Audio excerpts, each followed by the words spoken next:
Apel gelar pasukan pengamanan Pilkada.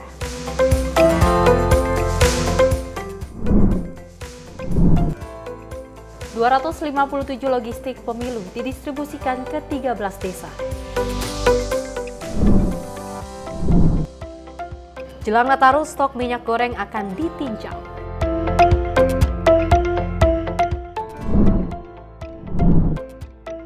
Remblong truk tronton tabrak 8 kendaraan dan 1 orang tewas.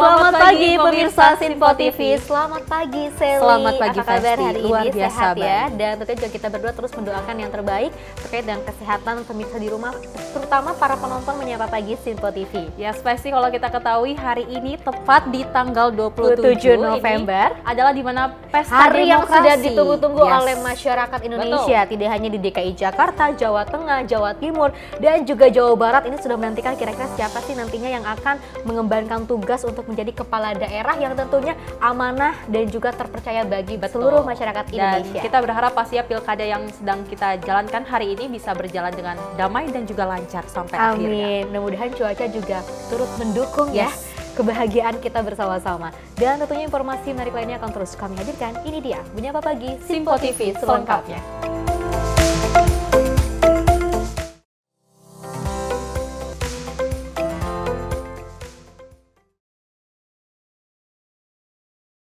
Ya pemirsa, kita awali dengan berita utama. Sebanyak 1.452 personil gabungan dari Kepolisian Polres Metro Jakarta Barat dan Kodim 0503 dikerahkan dalam rangka untuk pengamanan dan juga penghitungan suara pemilihan gubernur dan juga wakil gubernur DKI Jakarta di wilayah Jakarta Barat. Dan apel gabungan diadakan di kantor Wali Kota Jakarta Barat di Jalan Kembangan Raya, Jakarta Barat. Untuk menjaga pengamanan dan penghitungan suara pemilihan gubernur dan wakil gubernur DKI Jakarta, sebanyak 1.452 personil gabungan dari Polres Metro Jakarta Barat dan Kodim 0503 JB akan dikerahkan guna mengamankan Pilgub DKI Jakarta tanggal 27 November 2024 esok. Apel gelar pasukan diadakan di kantor Wali Kota Jakarta Barat di Jalan Kembangan Raya, Jakarta Barat pagi tadi. Apel gabungan dipimpin Wali Kota Jakarta Barat, Uus Kuswanto, dengan didampingi Kombes Pol M. Syahdudi, Kapolres Metro Jakarta Barat, Kolonel INF Eko Syaputra Siregar Dandim 0503 JB, Endang Istianti, Ketua KPU Jakarta Barat, Bawaslu Jakarta Barat, dan jajaran pemerintah kota Jakarta Barat. Apel gelar pasukan dilakukan dalam rangka pengecekan akhir kesiapan personil pengamanan, pemungutan, dan penghitungan suara pemilihan gubernur dan wakil gubernur DKI Jakarta, di mana apel gabungan ini merupakan bentuk komitmen sinergitas antara TNI, Polri, dengan stakeholder terkait. 1.452 personil gabungan yang terdiri dari 1.151 personil polisi dan 301 personil TNI nantinya akan dikerahkan ke tiap TPS yang ada di Jakarta Barat. Untuk pola pengamanan PAM TPS dilakukan 2 personel polisi mengamankan 6 TPS dibantu 12 PAMSUM. Melaksanakan pengamanan di 3.452 TPS yang sudah ditentukan oleh teman-teman dari KPU, dan kita menggunakan pola pengamanan 26-12 yang artinya 2 personel polisi mengamankan 6 TPS dan dibantu oleh 12 PAMSUM ataupun Linmas, sehingga dengan 1.151 personil yang mengamankan TPS nanti kita harapkan bisa membantu kelancaran pelaksanaan kegiatan pemungutan suara pada tanggal 27 November besok, dan juga kita dibantu oleh kurang lebih sekitar 301 personil TNI yang nanti juga akan melaksanakan kegiatan pengamanan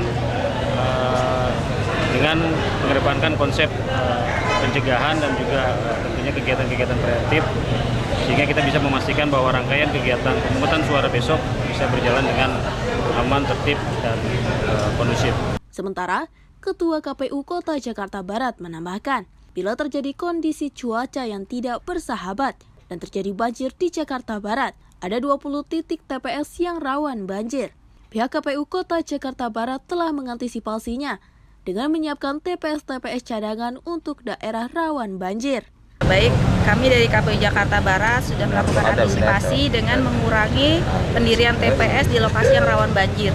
Jadi ada 20 lokasi rawan banjir di Jakarta Barat yang sudah kita antisipasi. Apabila curah hujan semakin meningkat, kita akan melakukan penggeseran lokasi TPS ke tempat kering. Dan teman-teman KPPS sudah menyiapkan plan akan mau pindah kemana. Bu, TPS ada berapa sih sekarang yang rawan banjir? Ada 20, karena memang di lokasi tersebut tidak ada pilihan tempat lainnya. Waktu pemilu kemarin berapa? Kemarin ada 74. Pihak kepolisian juga mencadangkan sebanyak 132 personil yang terdiri dari Satuan Brimob Polda Metro Jaya dan Satuan Sabhara Polda Metro Jaya yang disiagakan di Gedung Polres Metro Jakarta Barat untuk mengantisipasi bila terjadi gangguan Kamtibmas. Diharapkan pelaksanaan Pilkada DKI Jakarta berjalan aman, tertib, jujur, dan adil. Dan kemarin menjelang Pilkada Jakarta, sejak Selasa pagi, logistik mulai didistribusikan ke tempat pemungutan suara. Dan pendistribusian dilakukan terhadap beberapa TPS di Jakarta Timur, seperti di Kecamatan Matraman, Jakarta Timur.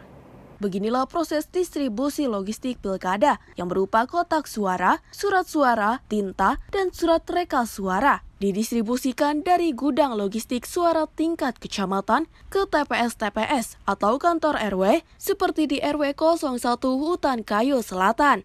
Logistik Pilkada langsung diterima oleh pengurus RW maupun ketua TPS di tingkat RW dan diawasi oleh pengawas TPS maupun pihak kepolisian. Sama seperti pileg Pilpres kemarin ya Mas ya. Jadi saat ini untuk Pilkada ada 5 TPS. Nah, sebelumnya pileg Pilpres kan kita ada 11 TPS. Karena ini Pilkada jadi kita ada berkurang, jadi hanya ada 5 TPS. Jadi kan dan jumlah untuk DPT di RW 01 itu berjumlah sekitar 2.937. Di lokasi ini ada 5 TPS dan jumlah daftar pemilih tetap ada 2.937. Dari Jakarta Timur, tim kontributor Sinpo TV melaporkan.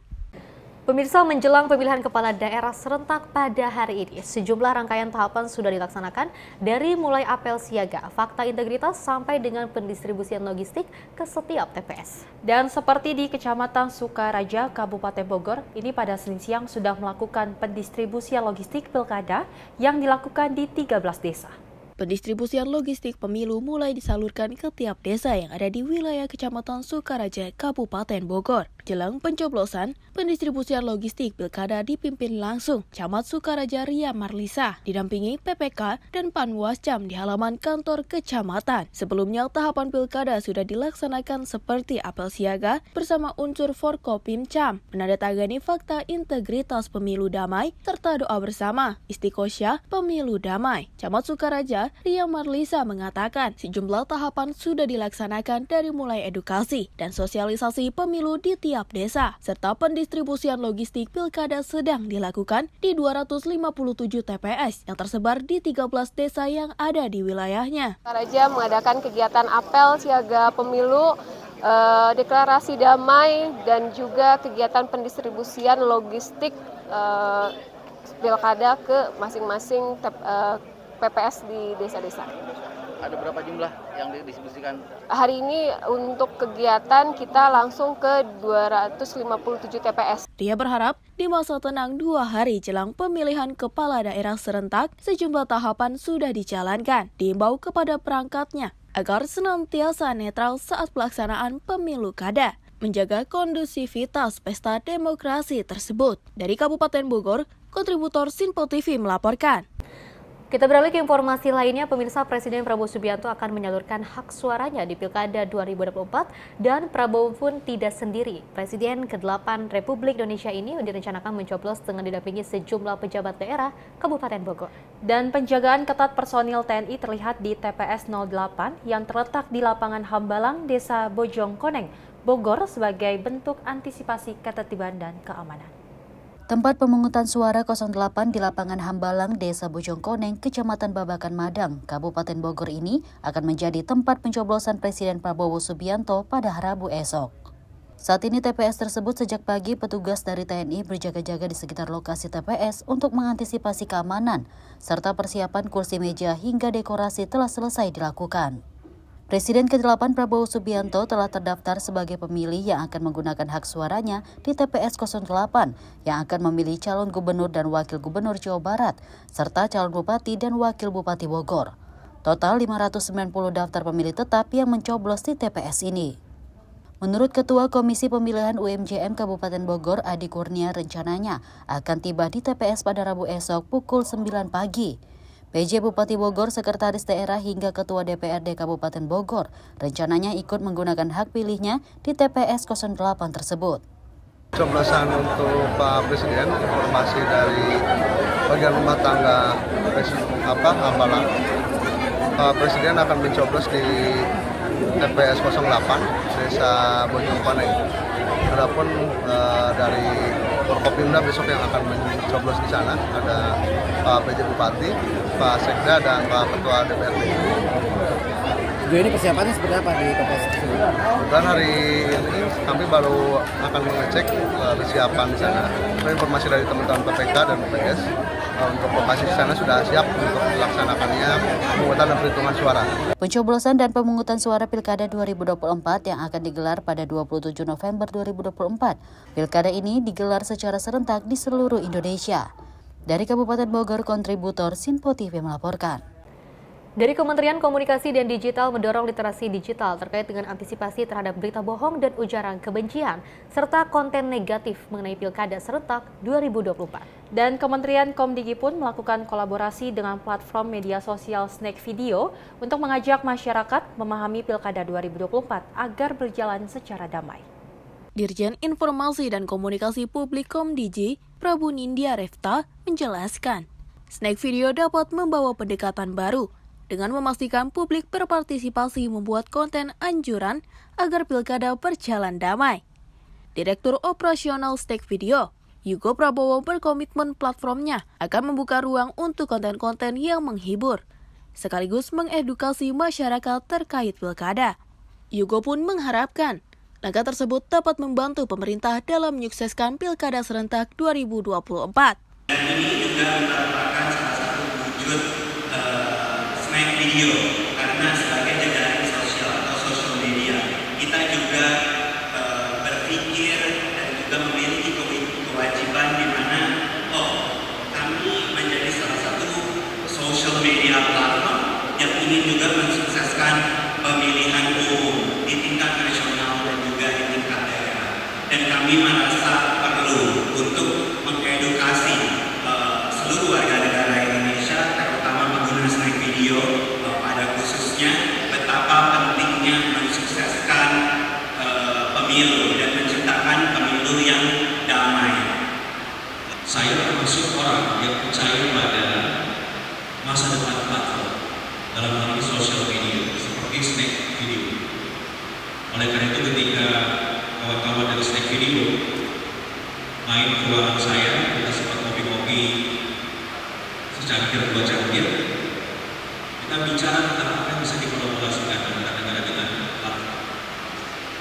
Salah satunya isu yang sekarang sedang mendesak untuk kita kemukakan adalah harapan agar Pilkada serentak 2024 yang akan segera berlangsung 2 hari lagi, lusa berarti itu bisa berjalan dengan baik, bisa berjalan dengan damai. Dari Jakarta, Sri Dewi Andayani, Rona Bayu, Sinpo TV melaporkan. Pemirsa, dari Panglima TNI Jenderal Agus Subianto memastikan bahwa pihaknya akan terus menjaga netralitas dalam pelaksanaan Pilkada serentak 2024. Dan ia mengatakan netralitas TNI tersebut merupakan komitmen yang diatur secara tegas dalam undang-undang. Dalam menjaga pesta demokrasi Pilkada berjalan lancar, Panglima TNI Jenderal Agus Subianto memastikan bahwa pihaknya akan menjaga netralitas Pilkada yang hanya sisa 1 hari lagi. Agus mengatakan bahwa netralitas TNI merupakan komitmen yang telah diatur secara tegas dalam Undang-Undang tentang TNI aktif tidak boleh berpolitik praktis. Namun dirinya menegaskan akan menindak tegas jika anggotanya melanggar netralitas dengan merusak pesta demokrasi Pilkada. Tadi Itu udah komitmen TNI ya, netralitas. Jadi dipastikan tidak ada yang terlibat yang aktif ya Pak ya? Dari Ya, TNI? kan sudah ada undang-undangnya, TNI aktif tidak boleh berpolitik praktis. Kalau ditemukan sanksinya? Ya, Pemecatan? kita punishment. Dari Jakarta, Fahrizal, Dava Rizkiano, Sinpo TV melaporkan. Sementara itu, Menko Polhukam Budi Gunawan menegaskan pentingnya netralitas dalam penyelenggaraan Pilkada serentak 2024. Dan dirinya pun mengingatkan adanya sanksi pidana bagi aparat atau PNS yang tidak netral dalam pesta demokrasi tersebut. Menko Polhukam Budi Gunawan menekankan bahwa kualitas pilkada tidak hanya bergantung pada persiapan teknis, tetapi juga netralitas dari seluruh penyelenggara, meliputi aparat keamanan, ASN hingga pejabat daerah di tingkat desa. Budi menyebutkan hal tersebut tertuang dalam keputusan Mahkamah Konstitusi nomor 136 PUU 12 tahun 2024 yang mengatur sanksi pidana bagi pihak yang tidak netral. Adapun untuk menjaga stabilitas keamanan dan politik, Budi mengungkapkan akan bekerja sama dengan TNI dan Polri dalam melakukan koordinasi intensif di lapangan. Kualitas pilkada tentunya juga sangat ditentukan oleh netralitas dari seluruh penyelenggara, termasuk di dalamnya adalah aparat keamanan, ASN, pejabat-pejabat daerah sampai dengan tingkat desa. Terlebih hal ini telah dikuatkan oleh keputusan MK nomor 136 PUU 12 Romawi 2024 tentang sanksi pidana bagi aparat yang tidak netral. Nah, oleh karenanya, Kemenko Polhukam selaku penanggung jawab Des Pilkada beserta Mendagri bersama TNI dan Polri terus melakukan langkah-langkah mengkoordinasikan untuk memastikan stabilitas keamanan dan politik. Dari Jakarta, Tim Liputan Sinpo TV melaporkan. Sally dan juga pemirsa, seperti yang diketahui bahwa hari ini pada tanggal 27 November 2024, hari yang sudah ditunggu-tunggu oleh seluruh masyarakat Indonesia terkait dengan pelaksanaannya Pilkada serentak 2024 ataupun pencoblosan yang nantinya seluruh masyarakat Indonesia akan memilih, apalagi kan telah beberapa melaksanakan debat seperti itu, debat pertama, debat ketiga, kedua seperti itu, dan itu adalah hari ini waktunya Anda semua untuk bisa memilih kira-kira siapa yang pantas untuk memimpin kota masing-masing. Betul, kalau kita lihat sebelumnya sudah banyak sekali visi dan misi ataupun program-program yang telah disampaikan oleh pasangan calon di daerahnya masing-masing. Dan kita berharap bahwa masyarakat bisa memilih pemimpin yang terbaik bagaimana nantinya akan membangun daerahnya masing-masing. Dan tentu buat masyarakat Indonesia terus ke TPS untuk melaksanakan pilkada. Jangan sampai golput agar pemimpin-pemimpin yang ada di daerah kalian dapat membawa daerahnya masing-masing lebih baik lagi, Festi. Pemirsa, informasi menarik lainnya akan terus kami hadirkan usai jeda berikut ini.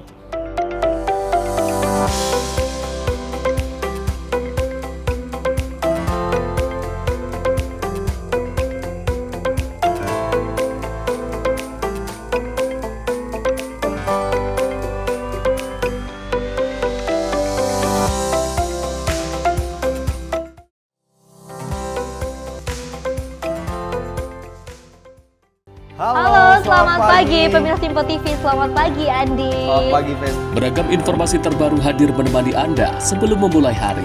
Itu memang dari Menteri Perhubungan juga mendukung, Betul. dari Menteri Keuangan juga mendukung, dan kita sebagai masyarakat pun juga harus mendukung.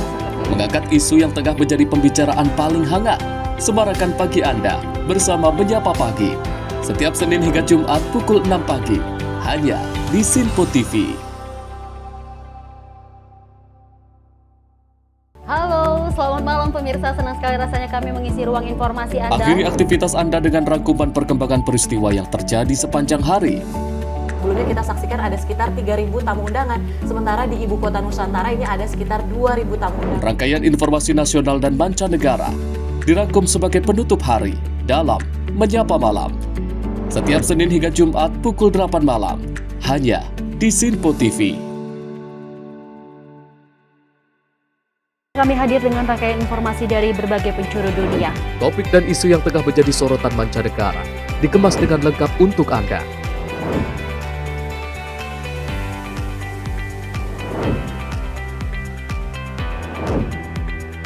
Peristiwa penting yang terjadi dari berbagai belahan dunia ini hadir dalam Sinpo Dunia setiap Senin hingga Jumat pukul 7:30 malam hanya di Sinpo TV.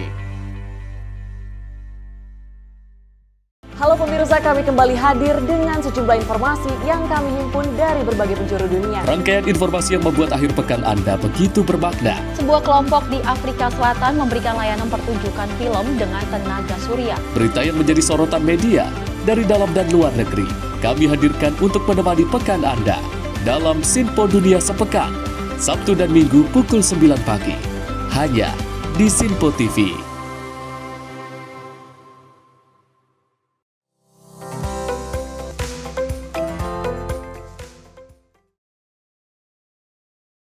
Terima kasih pemirsa, Anda masih menyaksikan Menyapa Pagi Sinpo TV dan kita lanjutkan informasinya di mana Sekjen Partai Gerindra Ahmad Muzani ini mengungkapkan arahan Presiden Prabowo Subianto saat menggelar rapat kabinet usai pulang dari lawatan luar negeri. Dan Muzani juga sempat mengatakan bahwa Presiden Prabowo Subianto memberikan arahan kepada kabinetnya untuk segera dapat menindaklanjuti hasil kunjungan kerjanya di luar negeri.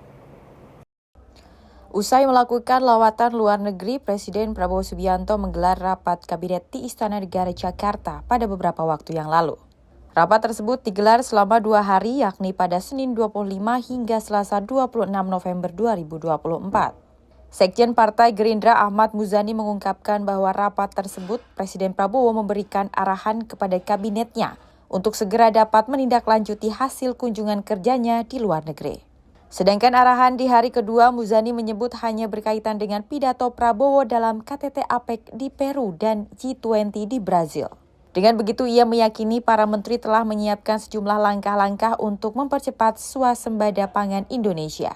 Pak Prabowo sejak pulang kemarin mengadakan rapat kabinet, hari ini juga mengadakan rapat lagi. Senin, ini sekarang Selasa. Dia dalam 2 kali rapat dengan kabinet, yang saya dengar sih belum perintahnya adalah melakukan pertama berkaitan dengan tindak lanjut kunjungan kerja beliau ke luar negeri adalah menindaklanjuti secepat mungkin beberapa keputusan beliau dengan negara lain yang sudah beliau putuskan, baik investasi ataupun komitmen. Yang kedua, apa yang menjadi pidato beliau baik di Brazil ataupun di mana ya? Yang APEC itu di mana? Peru, Pak. Peru. Misalnya di Peru beliau berkomitmen tentang swasembada pangan menjadi 2027. Itu artinya lebih cepat dari pidato sebelumnya. Karena swasembada pangan pidato sebelumnya kan kalau nggak salah 2028. Kemudian ada pidato di Brazil menjadi 2027. Para menteri sudah mulai mempersiapkan sebuah langkah bagaimana caranya dari 2028 menjadi 2027. Rapat-rapat itu sudah mulai dibicarakan. Jadi alhamdulillah kami melihat kerja Kabinet Merah Putih cepat, sigap, insya Allah tepat. Dari Jakarta, Fahrizal Ahmad Amin, Sinpo TV melaporkan. Menteri Pertahanan Syafri Samsudin mengatakan masalah cyber Indonesia menjadi atensi Kementerian Pertahanan dan juga TNI. Kendati demikian pemirsa, ia menyebut belum akan membuat matra baru khusus cyber di Badan TNI. Presiden ke-7 Joko Widodo sebelumnya berencana akan melakukan pembentukan atau angkatan siber saat di penghujung sebelum berganti masa pemerintahan baru. Menanggapi hal ini, Menteri Pertahanan Syafri Samsudin menyebut pemerintah dan TNI harus melihat siber secara profesional. Syafri mengatakan bahwa Kementerian Pertahanan telah membentuk Pusat Pertahanan Siber, sedangkan Mabes TNI sudah memiliki satuan siber. Kendati demikian, dirinya memilih untuk memaksimalkan dengan memberikan segala kebutuhan hal tersebut. Lebih luas, ia menegaskan bahwa pembahasan matra siber belum sampai ke pembentukan. Cyber itu juga atensi kita, tetapi kita kan harus melihatnya dari secara proporsional, ya, bahwa cyber itu memang diperlukan.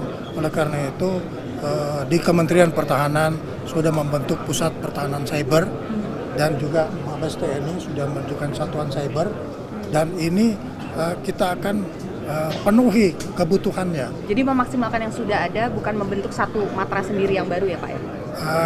Kita belum sampai ke sana. Dari Jakarta, Fahrizal, Dava Rizkiano, Sinpo TV melaporkan. Sementara itu, Wakil Menteri Pendidikan Tinggi, Sains dan Teknologi Stella Christy merespon soal manfaat penggunaan Artificial Intelligence atau AI di ranah perguruan tinggi. Dan Stella pun turut menjabarkan 2 fungsi penggunaan AI yang dinilai sangat berpengaruh bagi pendidikan di perguruan tinggi.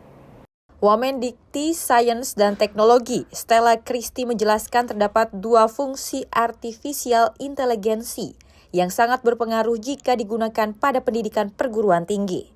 Fungsi pertama menurut Stella yakni AI dinilai dapat meningkatkan efisiensi dalam penimbangan ilmu belajar mengajar. Salah satunya dengan menggunakan perangkat digital yang termasuk ke dalam Artificial Intelligence.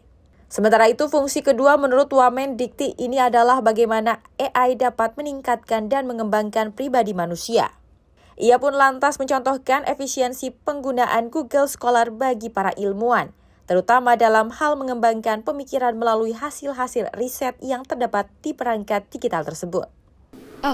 Tentu saja ini adalah bagian yang sangat inti dari antara perguruan tinggi dan penggunaan artificial intelligence. Kalau saya lihat artificial intelligence itu sangat berpengaruh terhadap 2 fungsi. Fungsi pertama itu adalah meningkatkan efisiensi. Jadi bagaimana dalam penimbangan ilmu, dalam belajar mengajar, itu kita bisa meningkatkan efisiensi dengan menggunakan digital tool termasuk artificial intelligence. Dan yang kedua itu adalah fungsi artificial intelligence itu untuk meningkatkan pribadi manusianya, mengembangkan pribadi manusianya. Dari Jakarta, Tim Liputan Sinpo TV melaporkan. Pemirsa, dari Dirjen Informasi dan Komunikasi Publik Kementerian Komdigi, Prabu Nindya Revita ini mengatakan pihaknya akan terus fokus meningkatkan jaringan internet di seluruh wilayah blank spot jelang pemilihan kepala daerah. Dan menurutnya konektivitas menjadi salah satu hal penting, terutama bagi petugas KPU untuk menginput data secara real time. Kementerian Komdigi telah mengantongi data tempat yang masih blank spot dan meningkatkan konektivitas internet di daerah tersebut guna mendukung Pilkada 2024. Komdigi mengatakan bakal bekerja sama dengan operator seluler dan segenap pemangku kepentingan untuk menghadirkan internet di titik-titik krusial. Prabu pun berharap data-data dari petugas KPU di setiap wilayah dapat langsung diupdate secara real-time di hari yang sama, setelah adanya konektivitas yang lebih baik. Teknologi ini kan hanya alat bagi mereka yang menggunakan. Yang tidak menggunakan tetap kita akan penuhi hak informasinya dengan menggunakan pendekatan yang lama, pendekatan offline, dan itu kan tidak kita matikan. Sampai sekarang kan justru itu tetap kita galakkan. Teman-teman di daerah itu lewat tokoh publiknya, lewat gatekeeper-nya, lewat opinion leader-nya, termasuk lewat humas kementerian lembaga yang ada di setiap daerah, humas daerah, di provinsinya sendiri, di kotanya sendiri, itu kan kita kolaborasi terus di bawah Komdigi ya. Nah, mereka menyampaikan pesan yang sama kepada publik agar bisa mendapatkan informasi yang persis sama, esensinya sama dengan apa yang diterima oleh masyarakat lain yang menggunakan teknologi. Dari Jakarta, Sri Dewi Andayani, Rona Bayu, Sinpo TV melaporkan.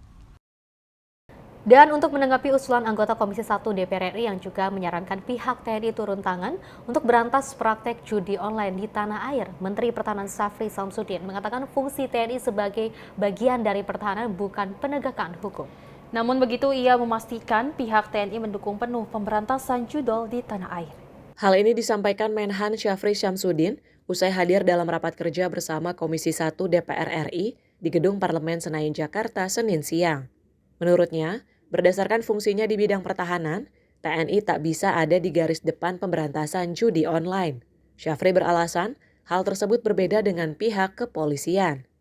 Kendati demikian, Syafri menegaskan TNI berkomitmen penuh untuk membantu proses pemberantasan judol yang dinilai marak berputar di kalangan masyarakat. Ya, saya luruskan begini, bahwa TNI itu kan alat pertahanan negara. Jadi politik negara itu harus juga dipahami oleh TNI dan juga tentunya TNI dalam menjalankan tugasnya berdasarkan keputusan politik dari pemerintah. Apa yang dilanjutkan oleh TNI dalam rangka mendukung pemberantasan judi online itu tidak berada di garis depan, tetapi sifatnya memberi dukungan kepada law enforcement. Jadi jangan disalahartikan seolah-olah TNI akan tampil untuk memberantas judi online, tapi yang pastinya bahwa moral kita mendukung untuk pemberantasan judi online. Itu yang saya sampaikan dan itu juga yang dilaksanakan oleh Panglima TNI. Dari Jakarta, Fahrizal Davariskiano, Sinpo TV melaporkan.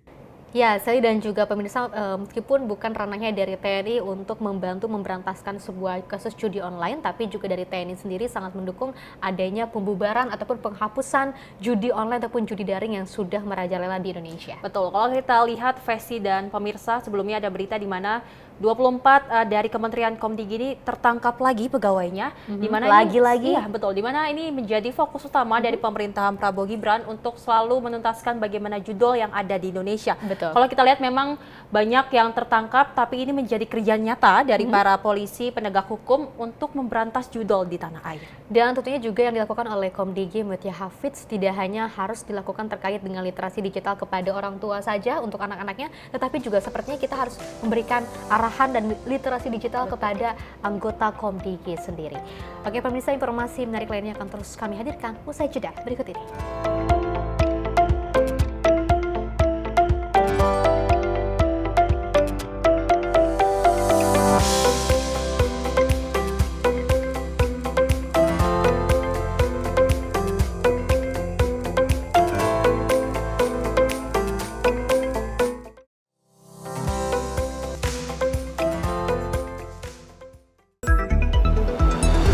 Jadilah yang pertama mengetahui perkembangan terkini seputar informasi dari lembaga parlemen. Punya data nasional, tidak ada satupun backup berarti kan? Tiba-tiba ada putusan yang nggak masuk akal dan seperti ini gitu. Kita biarkan rekomendasi kepada KPK, periksa!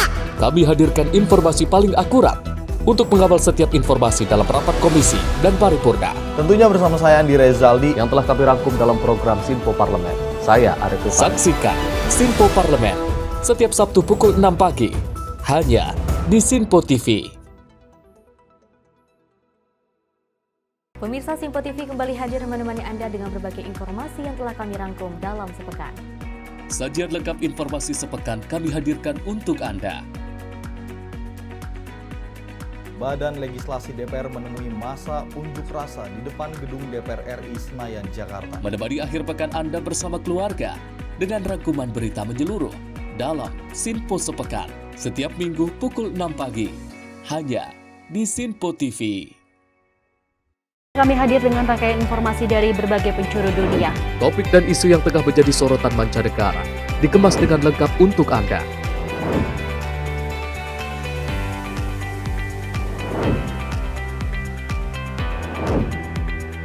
Peristiwa penting yang terjadi dari berbagai belahan dunia ini hadir dalam Sinpo Dunia setiap Senin hingga Jumat pukul 7:30 malam hanya di Sinpo TV.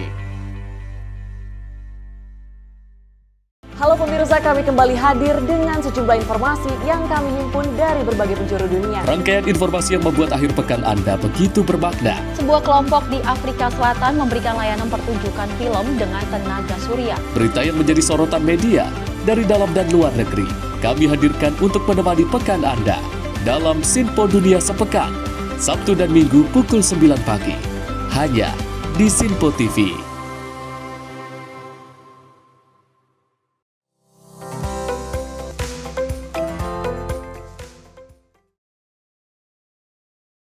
Anda masih menyaksikan Menyapa Pagi Sinpo TV pemirsa, dan ada informasi di mana Menteri Koordinator Bidang Pembangunan Manusia dan Kebudayaan Pratikno ini menekankan bahwa pemerintah terus memastikan pelayanan terhadap pengungsi bencana erupsi Gunung Lewotobi Laki-Laki ini berjalan dengan baik. Dan hal itu juga disampaikan usai melaksanakan rapat koordinasi dan juga pengecekan langsung terhadap kondisi logistik bersama jajaran menteri, kepala badan dan juga kepala daerah saat berkunjung ke Flores Timur.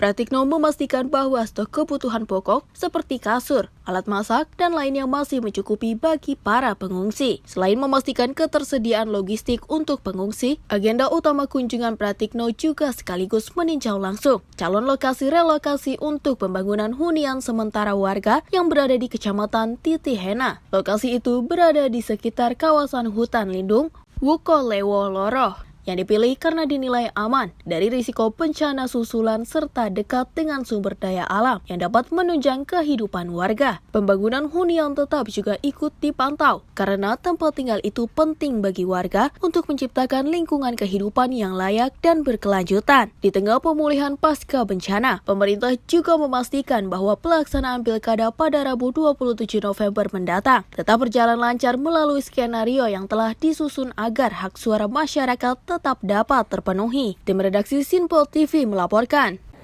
Sementara itu dari Majelis Hakim menjatuhkan vonis terhadap Ahmad Arif Setiawan yang juga terjerat kasus korupsi jalur kereta api Bersitang Langsa. Dan Pengadilan Tipikor PN Jakarta Pusat ini menyatakan Ahmad Afif bersalah melakukan tindak pidana korupsi. Majelis Hakim menilai Ahmad Arif Setiawan, pejabat pembuat komitmen wilayah 1 pada Balai Teknik Perkereta Apian, wilayah Sumatera bagian utara untuk pekerjaan konstruksi pembangunan jalur KA Bersitang Langsa periode Januari 2017 sampai Juli 2019. Pelanggar pasal 3 Junto, pasal 18 Undang-Undang Nomor 31 Tahun 1999 tentang pemberantasan tindak pidana korupsi sebagaimana diubah dengan Undang-Undang Nomor 20 Tahun 2001 Junto pasal 55 ayat 1 ke 1 Kitab Undang-Undang Hukum Pidana atau KUHP. Selain itu, ia menghukum Ahmad Afif dengan denda sebesar 750 juta rupiah. Apabila denda tersebut tidak dibayar, ujarnya akan diganti dengan pidana kurungan selama 4 bulan. 4. Menjatuhkan pidana kepada terdakwa oleh karena dengan pidana penjara selama 5 tahun dan denda sejumlah 750 juta rupiah. Dengan ketentuan apabila denda tersebut tidak dibayar, diganti dengan pidana kurungan selama 4 bulan. 5. Menghukum terdakwa untuk membayar uang pengganti sejumlah 785.100.000 rupiah. Jika terpidana tidak membayar uang pengganti paling lama selama 1 bulan sesudah putusan pengadilan memperoleh uang tetap, maka harta bendanya dapat disita oleh jaksa dan dilelang untuk menutupi uang pengganti tersebut. Dalam hal terpidana tidak mempunyai harta benda yang mencukupi untuk membayar uang pengganti tersebut, maka dipidana dengan pidana penjara selama 1 tahun. Ahmad Arif juga dijatuhi pidana tambahan berupa uang pengganti sejumlah 9,5 miliar rupiah. Mariono menyebut jika terdakwa tidak dapat membayar uang pengganti itu selama sebulan setelah putusan berkekuatan hukum, harta bendanya dapat disita dan dilelang. Namun, apabila terdakwa tidak mempunyai harta benda yang cukup untuk membayar uang pengganti, diganti dengan pidana penjara selama 2 tahun. Dari Pengadilan Tipikor Jakarta, Dio Malau, Sinpo TV melaporkan. Kita beralih ke informasi lainnya. Siswa SD asal Subang, Jawa Barat tewas akibat alami kekerasan yang diduga dilakukan oleh kakak kelasnya. Mengetahui hal tersebut, PJ Bupati Subang Imran ini cukup kecewa dan mengatakan untuk dapat menindak tegas apabila terbukti ada perundungan. Isak tangis keluarga terdengar saat melihat anaknya tak bernyawa usai diduga mengalami perundungan di sekolah. Seorang anak kelas 3 SD di Subang meninggal dunia usai diduga mendapat perundungan oleh kakak kelasnya. Korban sempat dirawat selama 6 hari di rumah sakit RSUD Ciareng sebelum meninggal. Diketahui, Aro 9 tahun sempat mengeluh sakit perut, sakit di bagian kepala, hingga muntah-muntah. Pihak keluarga baru mengetahui adanya perundungan usai kondisi korban semakin memburuk. Mengetahui hal tersebut, PJ Bupati Subang Imron langsung menonaktifkan kepala sekolah tempat korban bersekolah imbas dugaan perundungan tersebut. Dalam hal yang sama, Imron juga berharap polisi mengusut kasus ini. Kalau bullying itu terjadi, kepala sekolah saya pecat atau anaknya pindah. Tidak boleh lagi ada di Subang. Dan hari ini saya buktikan, kepala sekolah itu saya nonaktifkan sampai selesai pemeriksaan selesai. Dan saya sampaikan pada kesempatan ini, tidak boleh terjadi lagi hal demikian. Dan besok saya akan upacarakan di sekolah anak ini. Saya akan undang seluruh wali murid, seluruh itu kepala sekolah yang ada di Subang untuk hadir di sana besok pagi untuk melihat ini jangan sampai itu ulang lagi. Sosialisasi sudah kita lakukan, advokasi sudah kita lakukan terkait dengan ini anti bullying ini, tapi ini tetap terjadi. Berarti ini sekarang harus ada penegakan hukum. Ya. Berdasarkan informasi, korban mengalami perundungan oleh kakak kelasnya, yakni kelas 4 dan kelas 5. Dari pengakuan pihak keluarga, sebelum korban alami koma di rumah sakit, korban sempat cerita dirinya sering dipukuli oleh kakak kelasnya, baik di sekolah maupun di tempat pengajian. Dari pengakuan korban tersebut, akhirnya pihak keluarga membuat laporan ke polisi. Hingga kini Polres Subang masih terus melakukan penyelidikan untuk mengungkap kasus perundungan itu. Tim redaksi Sinpo TV melaporkan. Pemirsa, diduga tak bisa berenang, seorang bocah lelaki berusia 12 tahun dikabarkan hilang tenggelam di aliran Kali Cengkareng Dren, Jakarta Barat. Mengetahui anaknya belum ditemukan hilang tenggelam, ini keluarga dan kedua orang tua korban sontak menangis histeris di bantaran kali. Panikan dan tangis histeris seorang kakak dan sang ibu ini sontak pecah saat mengetahui anaknya dikabarkan hilang tenggelam di aliran Kali Cengkareng Drain, Pedongkelan, Jakarta Barat. Sementara sang ayah juga tampak tak kuasa menahan kesedihannya. Di bantaran kali berharap anaknya tercinta dapat segera ditemukan. Febrian Manitur Simamor alias Peot, 12 tahun, diduga tak bisa berenang dan terbawa arus aliran kali saat tengah mandi di kali bersama ketiga orang temannya. Naas, meski sempat memegang tangan korban, salah satu rekannya yang berusaha membantu, namun tak berhasil menolong korban yang sudah tenggelam. Ya, saya kan lagi mancing, habis itu si Peot sama temennya 4 orang mandi di waduk. Habis itu tenggelam si Peot. Habis saya dipanggil, katanya mau selamatin si Peot, sudah tenggelam di sini. Habis itu saya selamatin, saya lompat, udah pegang tangannya, tapi tenggelam lagi dia. Dia emang rencana mau berenang atau gimana di sini? Dia juga nggak bisa berenang sih orang. Theo biasa berenang di sini atau enggak sih? Pokoknya dia sering berenang sih. Tapi di waduk, iya. Bukan di kali ini. Iya. Oh, baru kali ini di kali. Dia ke bawah arus, makanya di sini. Sampai saat ini korban masih dalam proses pencarian petugas pemadam kebakaran dan BPBD Jakarta Barat. Dari Jakarta, tim Sinpo TV melaporkan. Ya, Seri dan juga pemirsa, ini orang tua harus terus memperhatikan anak-anaknya terkait dengan pergaulan seperti itu, apalagi yang sangat disayangkan ketika seorang kakak kelas yang mungkin memang belum usia yang dewasa seperti itu tapi sudah tega untuk melakukan pembulian. Bullying di Indonesia ataupun kasus bullying ini memang sangat membahayakan seluruh anak-anak Indonesia, apalagi hingga tewas ataupun meninggal dunia. Ini harus banyak sekali penindak lanjutin yang memang harus diperhatikan seperti itu ya. Betul, terkait aksi bullying itu juga ada di mana anak Festi yang tenggelam akibat di aliran kali ya, Festi. Kita berharap bahwasanya memang ini menjadi perhatian kepada orang tua untuk selalu waspada menjaga anaknya, karena kita mengetahui seperti ini ya, bisa datang kapan karena saja. Kita melihat berita seperti ini cukup sedih, karena bagaimana kedua orang tua ini juga cukup menangis bagaimana melihat anaknya sangat tewas histeris ketika anak tercintanya harus tenggelam dan juga belum ditemukan seperti itu. Dan mudah-mudahan keluarga yang diberikan cobaan, diberikan ketabahan yang sangat seluas-luasnya, dan juga kasus bullying di Indonesia ini bisa terus teratasi dan tidak ada lagi kasus bullying di Indonesia. Pemirsa, informasi menarik lainnya akan terus kami hadirkan usai jeda berikut ini.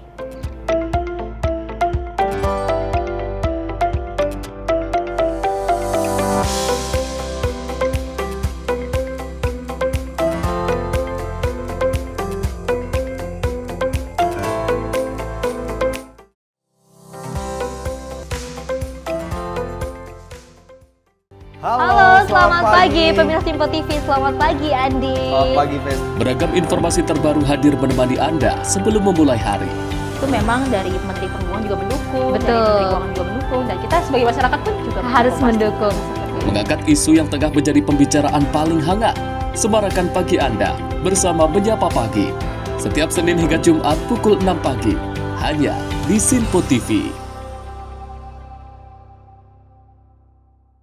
Halo, selamat malam pemirsa. Senang sekali rasanya kami mengisi ruang informasi Anda. Akhiri aktivitas Anda dengan rangkuman perkembangan peristiwa yang terjadi sepanjang hari.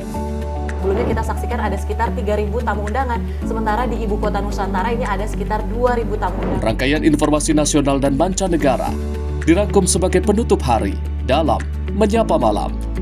Setiap Senin hingga Jumat pukul 8 malam, hanya di Sinpo TV. Kami hadir dengan rangkaian informasi dari berbagai penjuru dunia. Topik dan isu yang tengah menjadi sorotan mancanegara dikemas dengan lengkap untuk Anda.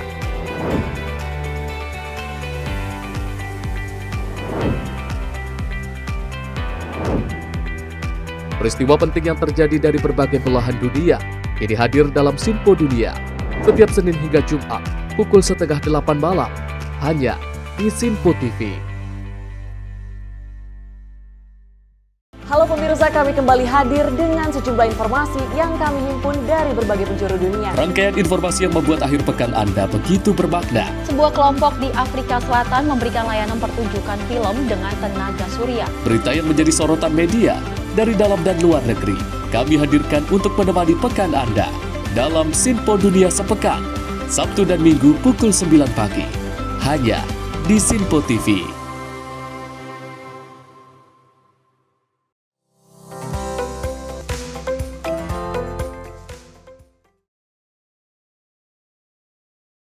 Masih bersama kami pemirsa dalam Menyapa Pagi Sinpo TV dan kita lanjutkan informasinya di mana penataan ekosistem logistik nasional terus digenjot pemerintah dengan sosialisasi kebijakan baru mengenai perdagangan antar pulau di Indonesia. Dan lahirnya kebijakan ini untuk mendorong ongkos distribusi yang juga terjangkau hingga mempercepat pertumbuhan ekonomi yang merata di setiap daerah. Pemerintah terus berupaya mendorong pertumbuhan ekonomi yang signifikan naik, serta menekan angka inflasi daerah dengan merilis Peraturan Menteri Perdagangan Nomor 27 Tahun 2024 mengenai kebijakan perdagangan antar pulau. Kebijakan tersebut dilahirkan pasca revisi Permendag Nomor 92 Tahun 2020 yang dinilai kurang efisien. Dalam Permendag ini, barang sebagai bagian penting dalam satu data nasional perdagangan lintas pulau. Jadi intinya bahwa dengan Permendag ini biar kita lebih mudah ya untuk pengaturan barang, distribusi barang antar pulau, sehingga kita mengetahui mana yang surplus, mana yang minus untuk mengurangi disparitas harga ya setiap daerah. Kemudian juga simplifikasi pelaporan. Jadi pelaporan ini akan lebih mudah terintegrasi dan dilakukan secara digital sehingga memudahkan bagi pelaku usaha untuk melaporkan setiap pergerakan barang dari antar pulau ya. Dalam kesempatannya, Budi menyampaikan kebijakan ini dirilis untuk turut mendukung salah satu program Astacita milik Presiden Prabowo, yakni swasembada pangan di Papua agar lebih cepat dan efisien ke depannya. Karena kalau swasembada pangan kemudian harus didukung dengan distribusi pangan yang murah tentunya ya, yang efisien. Itu akan mendukung swasembada pangan saya kira. Adapun peraturan ini diperbaharui agar ongkos distribusi logistik ke beberapa daerah di tiap pulau menjadi murah serta meminimalisir barang impor ilegal. Lebih dalam, melalui Permendag ini diharapkan mampu menekan angka deflasi yang ramai di tengah masyarakat hingga peluang inflasi tinggi di tiap daerah. Dari Jakarta, Max, juru kamera Mutia Rizal, Tim Liputan Sinpo TV. Kita beralih ke informasi lainnya. Kakor Lantas Polri Irjen Polisi Aan Suhanan bersama dengan stakeholder terkait melakukan peninjauan di jalur tol dan juga pelabuhan Merak. Dan peninjauan ini pemirsa dilakukan guna untuk memastikan kesiapan operasi lilin 2024 dalam menyambut libur Natal dan Tahun Baru 2025. Menjelang libur panjang Natal Tahun Baru 2025, Polri bersama sejumlah pihak terkait melakukan persiapan untuk operasi lilin 2024. Kakor Lantas Polri Irjen Pol Aan Suhanan menegaskan infrastruktur utama seperti jalan tol dan pelabuhan dinyatakan telah siap untuk melayani masyarakat. Aan menyampaikan bahwa pembaharuan di Pelabuhan Merak yang disesuaikan bertujuan untuk memperlancar mobilitas para penumpang. Keseluruhan untuk infrastruktur dan sebagainya ini sudah siap ya untuk melayani masyarakat di Nataru tahun ini. Ada beberapa pekerjaan yang memang belum selesai seperti di tol. Tadi sudah berkoordinasi dengan pengelola jalan tol, dipastikan tanggal 15 Desember ini secara keseluruhan sudah selesai dan sudah tidak ada pekerjaan lagi. Dari Jakarta, Tim Liputan Sinpo TV melaporkan. Menjelang libur Natal dan Tahun Baru, pemerintah menyoroti soal ketimpangan harga minyak goreng di beberapa daerah Indonesia saat ini. Dan untuk meredam harga naik, ini Menteri Perdagangan akan memanggil produsen hingga distributor terkait. Polemik harga minyak goreng menjelang libur Natal dan Tahun Baru menjadi sorotan pemerintah saat ini. Menteri Perdagangan Budi Santoso mengungkapkan, pasokan minyak goreng di wilayah timur Indonesia relatif mahal. Melihat kondisi ini, Budi akan memanggil produsen hingga distributor minyak goreng guna membahas polemik tersebut agar diselesaikan menjelang Nataru 2024. Jadi sarana itu sarana nasional, tetapi itu kebanyakan daerah timur lah yang harga tinggi, tapi di barat normal semua. Kemarin saya ke Klaten, Jogja normal semua, nggak ada masalah. Tetapi begini, besok Kamis rencananya kita kumpulkan produsen, distributor ya untuk membantu agar mensuplai pasokan-pasokan sehingga harga menjadi normal. Ya. Saya kira yang lainnya bagus, harganya tidak ada masalah ya. Mudah-mudahan sampai Nataru ini semua berjalan dengan baik. Lebih dalam, pemerintah dapat menurunkan harga minyak goreng menjadi murah, seperti kondisi di wilayah barat Indonesia ke depannya, agar tidak menimbulkan polemik yang berkepanjangan. Dari Jakarta, Max, juru kamera Mutia Risel, Tim Liputan Sinpo TV. Sally, menjelang Tahun Baru dan juga Natal ya, ataupun Nataru, pasti masyarakat Indonesia khususnya umat Nasrani ini telah menantikan di mana akan berkumpul dengan keluarga seperti itu. Ya. Tapi dari Menteri Perdagangan juga mengecek harga minyak goreng yang kabarnya ini akan naik, dan mudah-mudahan dengan ada tinjauan dari Menteri Perdagangan ini harga minyak bisa stabil dan juga bisa turun seperti itu ya, agar semuanya bisa melaksanakan Natal dengan sangat gembira gitu, tidak ada lagi harga-harga yang naik. Dan terkait Nataru 2024 Fes dan pemirsa, dari pihak kepolisian juga telah meninjau bagaimana nanti jalanan juga agar tidak adanya kecelakaan nantinya di Nataru 2024, karena memang kalau kita ketahui pasti banyak yang mudik untuk bertemu saudara. Kita berharap jalanan macet ya. Pasti dari pihak kepolisian terus menjaga bagaimana jalanan tetap dengan aman. Amin. Pemirsa, kita beralih ke informasi lainnya. Ada satu unit truk tronton menabrak 8 kendaraan di lampu merah Selipi, Jakarta Barat maksud kami, pada Selasa pagi kemarin. Dan kecelakaan diduga karena truk alami gangguan rem yang mengakibatkan 1 orang tewas di TKP. Sebuah truk tronton menabrak 8 kendaraan di traffic light Selipi, Jakarta Barat pada 26 November Selasa pagi. Kecelakaan diduga disebabkan truk mengalami gangguan remblong dari arah gedung DPR menuju ke arah barat. Insiden ini mengakibatkan 1 pengendara sepeda motor meninggal dunia di tempat, sementara 1 korban lainnya mengalami luka-luka dan telah dilarikan ke rumah sakit terdekat. Direktur Lalu Lintas Polda Metro Jaya, Kombes Pol Latif Usman menegaskan, kecelakaan merupakan kelalaian pengemudi truk dan kendaraan berat dilarang memasuki tol dalam kota dalam jam yang ditentukan, serta mengingatkan pentingnya mematuhi jadwal operasional yang telah diatur untuk meminimalkan risiko kecelakaan di jalan. Baik, pada pagi hari ini kita cukup prihatin ada kecelakaan lalu lintas yang mengakibatkan korban meninggal dunia karena kurang kehati-hatiannya daripada pengemudi dan kurang perhatiannya untuk mentaati peraturan lalu lintas, di mana kendaraan berat untuk TKP berada di lampu merah Selipi, dan ketentuan adalah kendaraan berat pukul 05.00 sudah tidak boleh masuk tol dalam kota, apalagi arteri. Mohon ini betul-betul, karena di jam 06.00 aktivitas masyarakat khususnya Jalan Gatot Subroto dalam kota aktivitas masyarakat cukup tinggi. Jadi mohon kerjasama untuk para angkutan barang untuk mentaati peraturan yang telah ditentukan, yaitu beroperasional di kalangan tol dalam kota dan di arteri dalam kota adalah seperti kejadian pada pagi hari ini.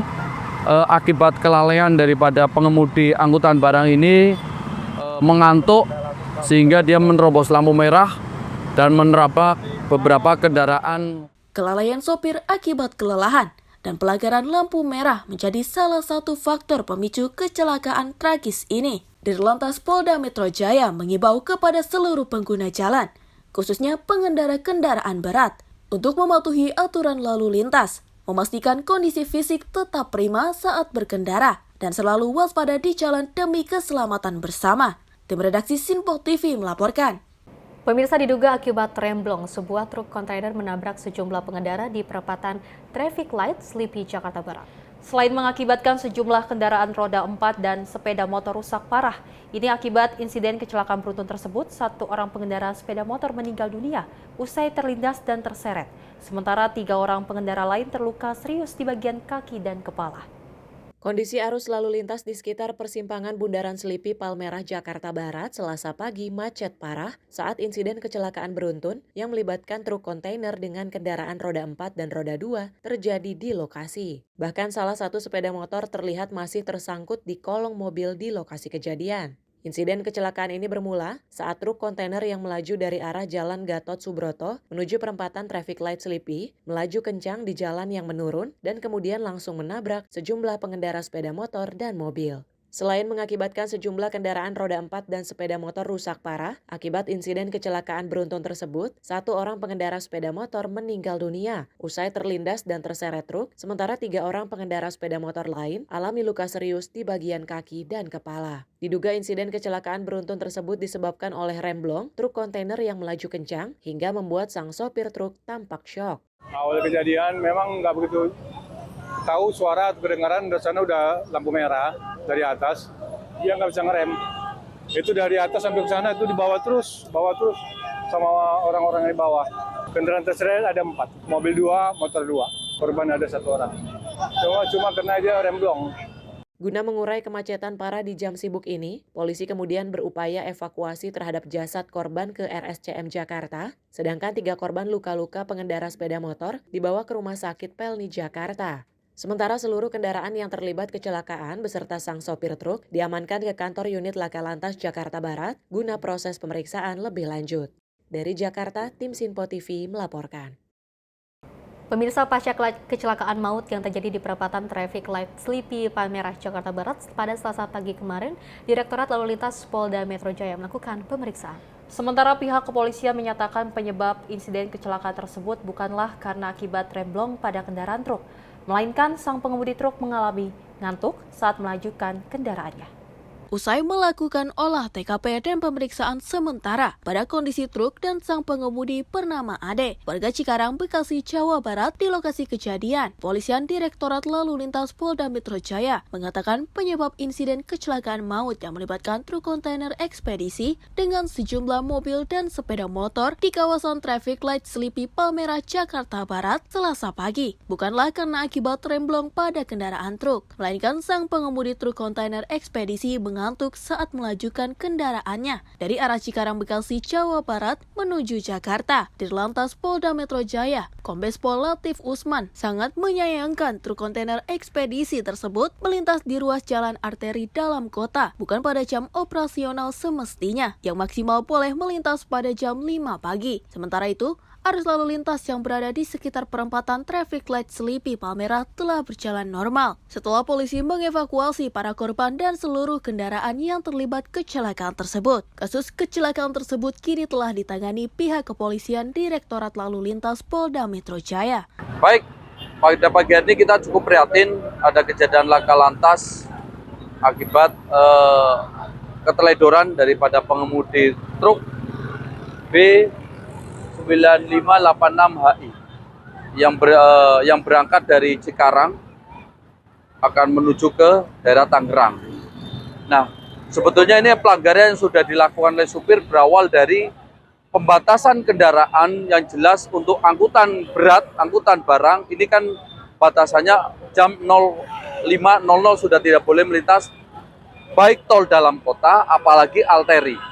Diketahui sebelumnya, sebuah truk kontainer ekspedisi menabrak sejumlah pengendara di persimpangan Bundaran Selipi Palmerah, Jakarta Barat Selasa pagi. Selain mengakibatkan 6 kendaraan roda 4 dan sepeda motor rusak parah. Akibat insiden kecelakaan beruntun tersebut, 1 orang pengendara sepeda motor meninggal dunia di TKP usai terlindas dan terseret beberapa meter, sementara 3 orang pengendara lain terluka serius di bagian kaki dan kepala. Kontributor Sinpo TV melaporkan. Pemirsa dan juga Sally, terkait dengan adanya kejadian yang ada di Sleepy atau traffic light, ini menjadikan sebuah pembelajaran untuk kita semua agar harus lebih berhati-hati lagi, harus mempersiapkan kondisi kendaraan lebih prima lagi seperti itu ya. Langkah lebih baiknya untuk dicek kembali apakah remnya sudah baik seperti itu, dan juga yang paling utama dan yang paling penting adalah kesehatan kita sendiri seperti itu ya. Apabila kalau misalnya pemirsa di rumah merasa ngantuk ketika berkendara, lebih Bisa baik pinggir untuk dulu ya, bisa Festi, minggir ya. dulu seperti Betul, itu. karena kalau kita lihat ini menewaskan 1 orang. Bahkan ini kita juga baru mendapatkan informasi pemirsa, untuk korban yang tewas ini akhirnya ada 2 orang, Festi. Betul. Ini menjadi perhatian khusus bagi pengendara ataupun supir dari truk untuk selalu menjaga kesehatan, untuk tidak mengantuk. Harus Karena, lebih waspada ya, lagi. Kita ketahui ini kejadian pada pagi hari, di mana memang banyak sekali orang-orang yang ingin melanjutkan untuk ke kantor bahkan sekolah. Ini menjadi perhatian agar kasus kecelakaan seperti ini tidak ada lagi, Festi. Mudah-mudahan korban ataupun keluarga korban yang ditinggalkan bisa diberikan ketabahan yang seluas-luasnya, selapang-lapangnya, dan korban berada di surganya Tuhan masing-masing. Seperti itu ya. Dan pemirsa, informasi tadi sekaligus mengakhiri jumpa kita. Saya Festi Rahmadi. Dan saya Sally Sregar. Terima kasih dan Sampai jumpa.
Simple TV, News, Sport, Entertainment.